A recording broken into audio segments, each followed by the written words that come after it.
Welcome back to part two here at Rugby. I'm joined tonight by Paul Wood, the legend, the farmer, the podcast master. How can people tune into your podcast, mate? Well, we're available on YouTube, so you can watch it visually if you want, which some people prefer, but we're on iTunes and Spotify, Podbean, so you can download it, subscribe to it, so The Oddball Woody Show.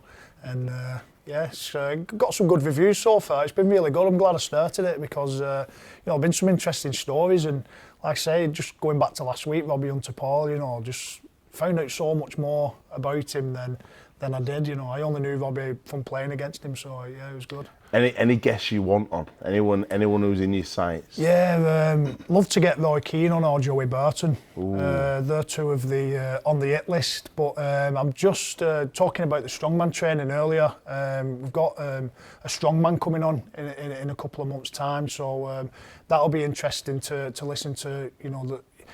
The competitiveness and it's a lonely place for them because training in this strongman gym, when these guys get injured, you think you're lonely at rugby because you cast aside and you're not with a team, but they're literally just on their own, and they've got to deal with everything themselves. So yeah, it's just interesting listening to different sports and how different people react to different situations. Right, it's time now, Jonesy, to go for an epic part two of your chat with John Wilkin. We've got loads to get through, so I'm going to go straight into it. But this is JJB meets John Wilkin.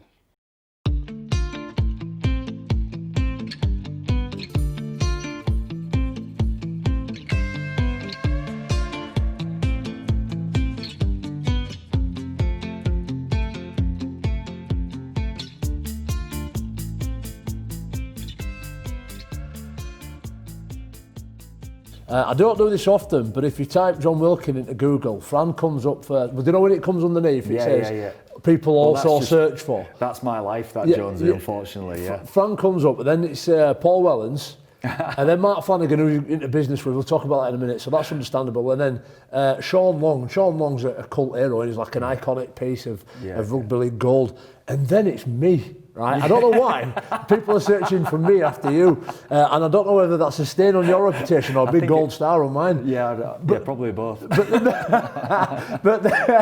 then I type Jamie Jones Buchanan in, and it comes up with people also search for Kevin Sinfield, Rob Burrow, Danny Maguire, Keith Senior, and then John Wilkin.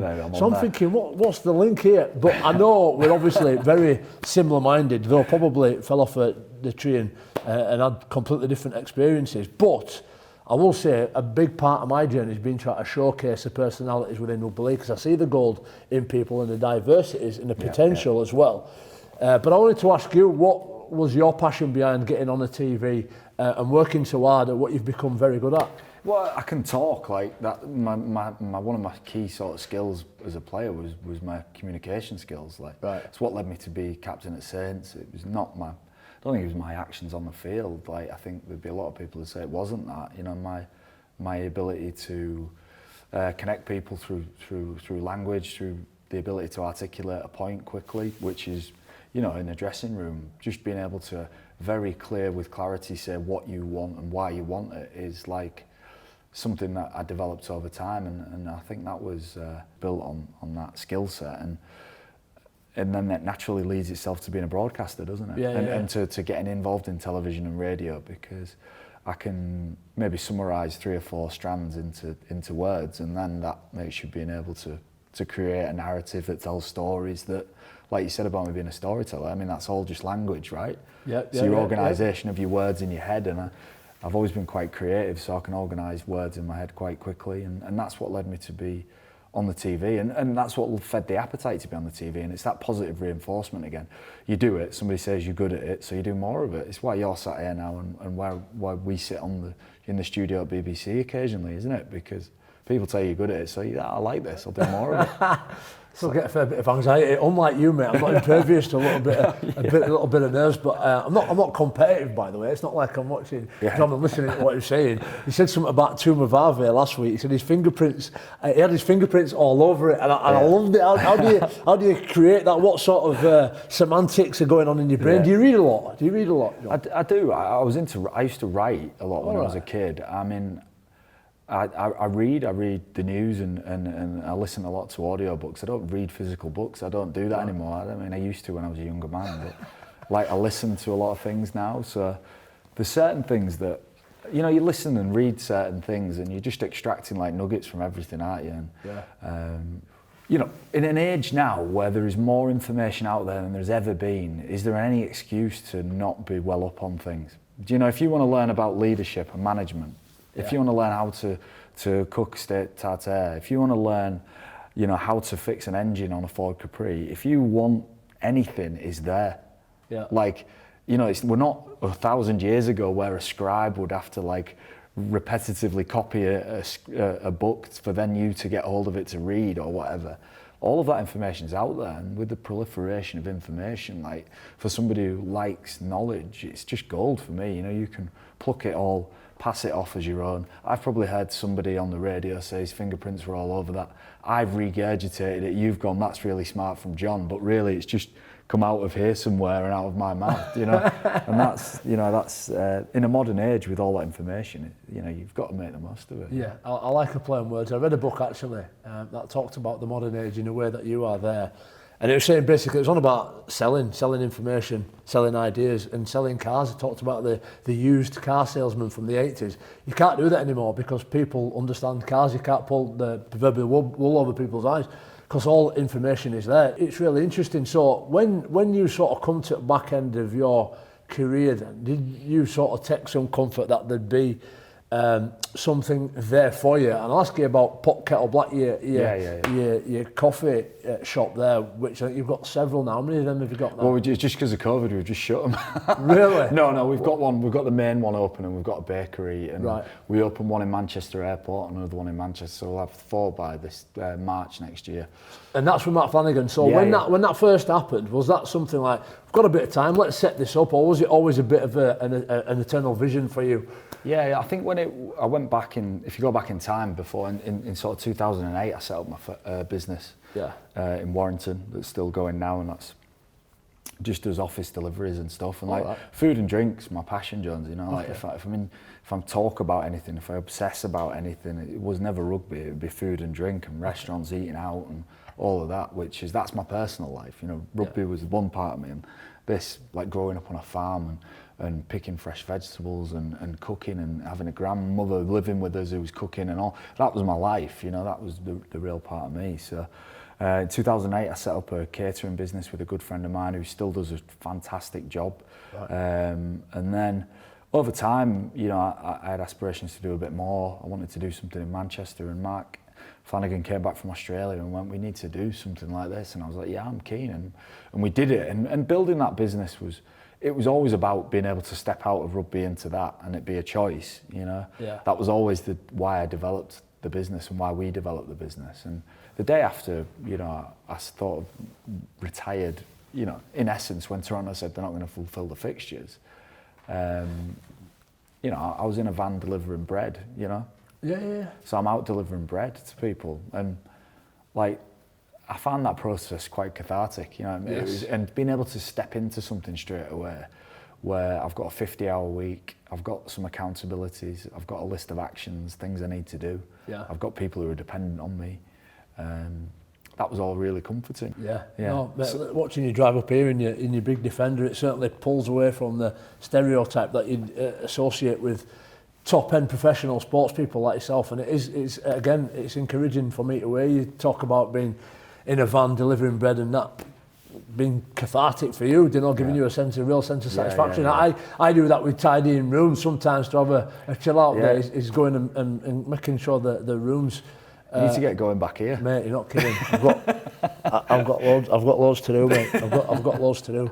I'm often quite encouraged to hear about what people think made them who they are. Without going too far back in time yet then, you said something there, and I wanted to ask you about COVID and how it's affected your business, because if you're in food and catering industry, I imagine it's been horrendous. So you wake up, we've got this 1 in a million COVID-19 problem that's hit the whole world, right? That's another example of chaos that you've already spoke about. So you don't feel that much anxiety, but you must have a sense of, right, I've got a job to do here. I'm going to have to roll my sleeves up and get pretty industrious, which is what your Defender tells me. I'm an industrious guy. I'm going to drive over some things. So what is it that sort of gives you that exhilaration to throw your shoulders back and say, right, let's have this? Well, I think it's competition deep down. Right. You know, if you dig back to the start of any career, it's got to be a spirit of competition. Like, you've got to be competitive. Yeah. Like, and I think that's informed a lot of my decisions. Like I said, there's certain people who lead from the front their whole life, and I've never been one of those guys, as in, you know, I was never the best kid at age group. I was never like the best recruit that St Helens got. I was never the best player in any squad I've played in. I've always been in this zone where you're hungry to, you know, to compete, and that's just probably because I'm just really mediocre at a lot of things.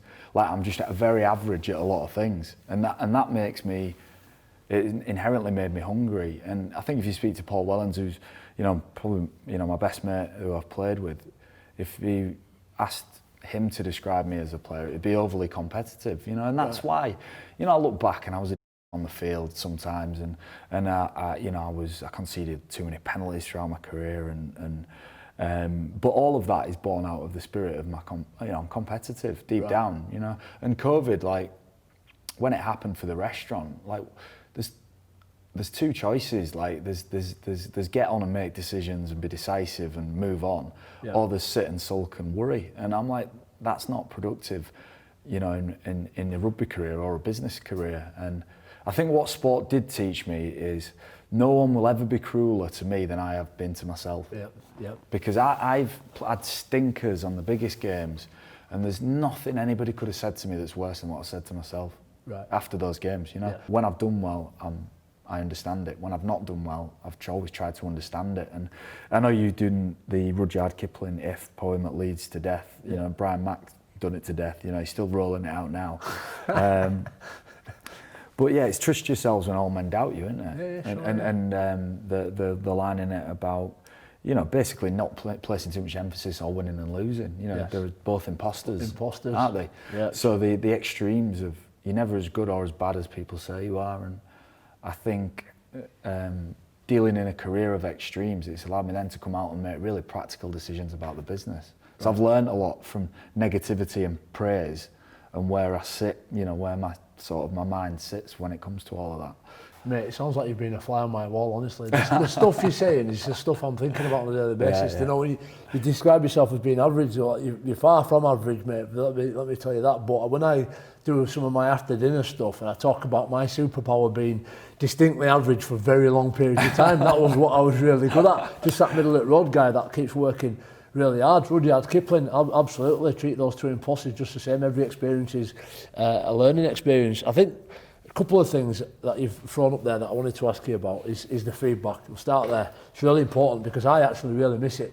And I'm actually going to people now in the role that I'm in the last 12 months and saying, can you tell me something? Because even if it's bad, I want to know.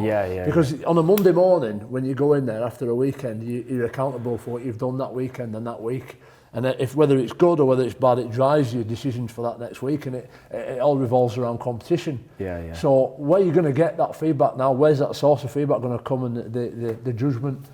In here. In there, in your own mind. Like I said, like, I'm the harshest critic of myself, you know, but I'm also like my biggest fan as well. Do you know what I'm saying? Like, I'm constantly giving feedback to myself. I think if one thing that I could encourage younger sort of players or younger people in life is to have this self-sufficiency. You know, I know you're saying that you need feedback now, and that's conditioning, just conditioning. I think we can become sort of self-reliant on that, you know, feedback, rather than seeking it from our external stuff. Although we get it, and naturally you get feedback, and naturally it affects you emotionally. I think the more attuned we all can get with that internal feedback structure, I think, is better. And you know, we see a rise in depression and in anxiety in young people, and you know, I hear that a lot, that there's never been a more anxious and depressed group of younger people in this country. And for me, it is positively correlated to the amount of external feedback they're getting and a real inability to deal with it. You know, this facade of perfection, putting facades of perfection out there for players, you know, for kids, for everyone is dangerous, because I think subconsciously the psychology of that, here's me looking perfect in a beautiful beach, somewhere brilliant, doing something great. when realistically you know that your life's full of chaos and crap as well. Yeah. You know, it's disingenuous. So I think we've just got to be careful what our digital life is opposed to our real life. And I think also encourage younger people and people in general, older people, everyone, to have like an internal feedback process that works for them rather than rely on it from somewhere else. I'm learning. I am.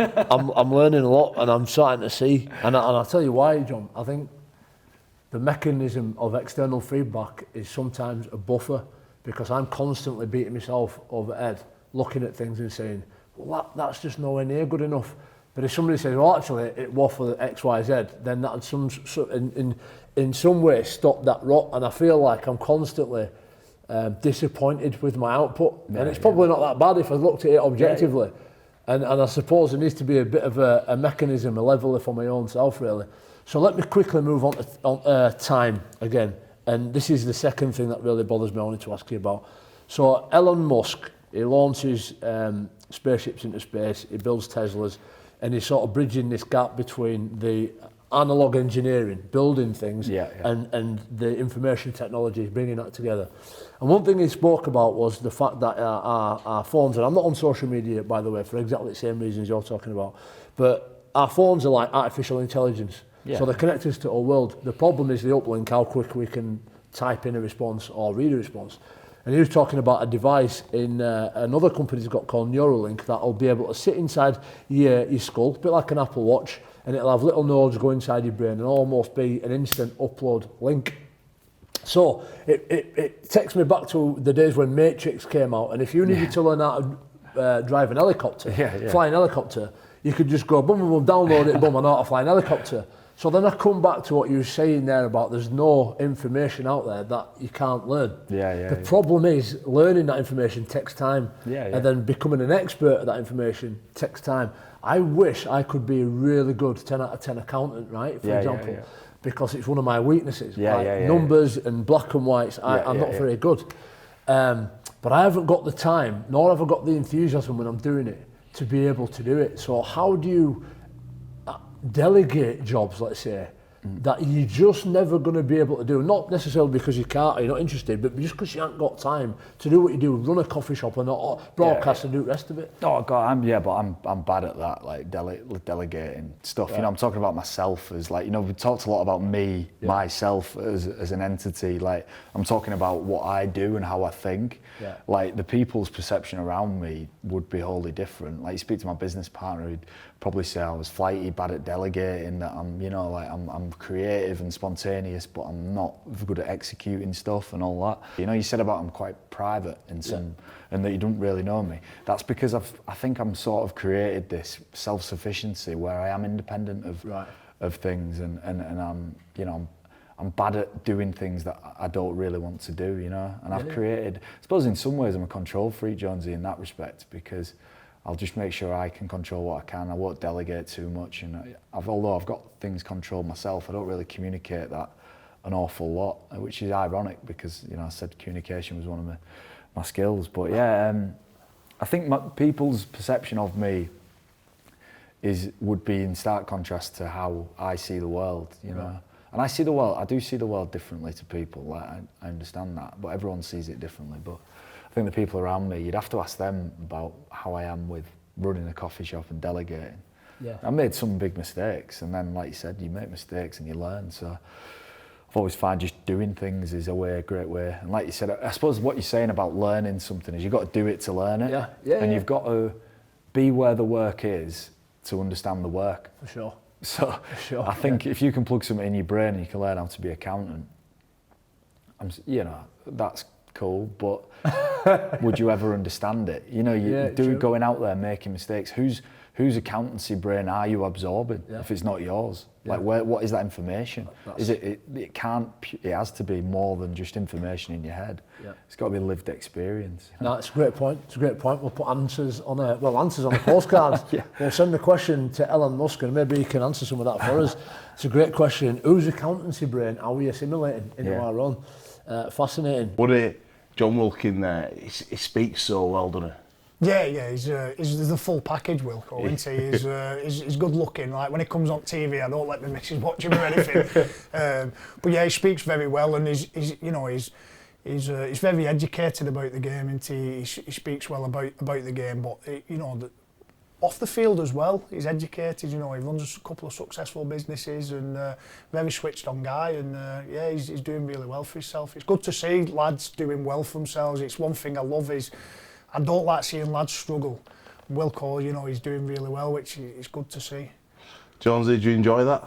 Yeah, it's funny he talks about toolkits earlier for people who might be struggling in life. He seems to have self-made his own toolkit, and it is, as you said, very successful. He's trying to raise the aspirations of the game itself, and he's a great example of how he can be more than just somebody who carts a ball up. He's very well thought out, and he comes across very well, very impressive. Yeah, and I think with Wilco is, I think, and I'm guilty of this, it's all right having ideas, but then it's actually getting them out there. Yes. What Wilco does, he has ideas. Granted, sometimes they're not always the best ideas, but at least he's willing to put his neck on the line and say, this is my opinion, this is how I think we can improve the game.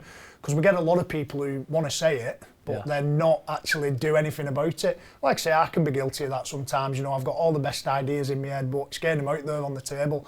And credit to Wilco, he does that, so, fair play to him. We're going to close the show tonight, Jonesy, with some coaching from the madman. How did you get on with Wagger? Yeah, listen, COVID rules are always up and down. We never know when we can get outside, but you never know when you might be called back into action as well. So I'll give the kids who might be at home, at school, or in the community clubs something to focus on. We thought we'd get Wagger in to give you some really cool coaching skills, and this part one is all about some of the warm-up games that you can get involved in. Big thanks to Woody for joining us tonight. We'll see you right here on Free Sports next week for some more Rugby AM. Yes, Coach Wagger Taurus is back. You never know when you might get that call up. I'm here to show you some Rugby League skills. Check this out. Yes, there she is. This is an outstanding warm-up drill, right? This is called knee taps, right? Who's coming with Coach Wagger first? Who's coming? Coming in, right? All it is, working on keeping your feet moving. You're not allowed outside the blue, all right? But you've got to keep your hips square on. If I tap the back of your knees, you've got to go down, up and off the floor quick. Have you got it? If you tap the back of my knees, right, I've got to go down, up off the floor. You're not allowed to turn that way. Right, you're not allowed to turn side on, you've got to keep square, hip square. You got it? Right, let's have a go then. Have a go, have a go. Oh, back of the knee, up, down. You got it? Right, you two in. Let's watch these two then. Right, that's it, nice, up and down off the floor. Only one of you has to go down. That's it, if you get back in, down and up. Like a play the ball, up and down quick. Short feet, nice, good work, awesome. Keep going, keep going. Ah, both down, both down. Both down, nice, good work. Keep going, keep going, keep going. Swap in. Yes, Wagger Taurus. This is called bib wars. We're going to start, there's loads of variations of this drill, right? Blue circle again, right? If you've got a team of 10, 15, you can have them all sat round. You can do one-on-one, 2v1 variations, right? Come in the ring, you're not allowed outside the blue. All you've got to do is grab the other person's bib. Lose your bib, you're out. Have you got it? Work on your feet. Everyone against everyone. Ready? Go. I'll get you. You're not allowed out. Oh! Oh, you're not allowed to touch your bib. You can't hold on to your bib. Use your feet. Variation. Oh. Oh, I'm out. Oh, I'm out. Nice, Jonesy. Oh, you're out as well. Who's going to get the win? Nice, good work. Good work. Right, we're going to make it a bit harder now. Variations. Right, everyone's going to have a ball. Right. So you're going to have to work on a bit more grip. Right, swapping your hands to try and get that bib. You got it?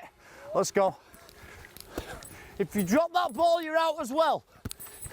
I'm not out. Oh.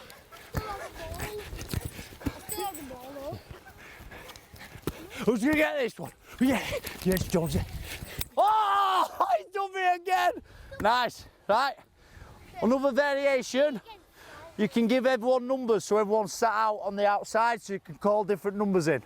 you can just do 1v1, right? Loads of variations. Great drill, right? You get out of breath as well. Jessie Wagataurus, crossbar challenge. There she is, Jessie. There she is! There she is! There she is, mother! Still got it! League wins all day, every day. Woo! There she is.